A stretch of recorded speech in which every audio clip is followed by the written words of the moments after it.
ಒಗದಂಗ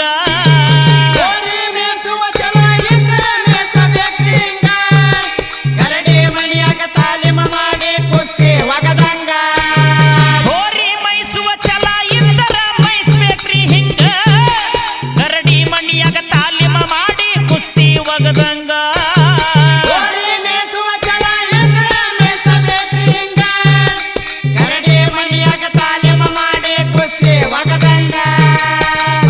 ಲಕ್ಷಕ್ಕ ಮಾರಾಟ ಮಾಡ್ಯಾರ ಜೋಡ ಬಸವಣ್ಣಗ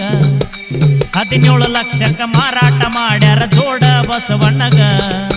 ಸಾಕಿದವನ ಋಣ ತೀರ್ಷಾನ ಬಸವಣ್ಣ ನಂದಗಾಮ ಊರಾಗ ಧಾರವಾಡ ಜಿಲ್ಲಾ ಕನಕಪುರ ಕವನ ಮೆರದೈತು ಜಗದಾಗ 5 ಮಂದಿ ಅಣ್ಣ ತಮರು ಒಂದ ಮನಿಯಾಗ ಪಂಚ ಪಾಂಡವ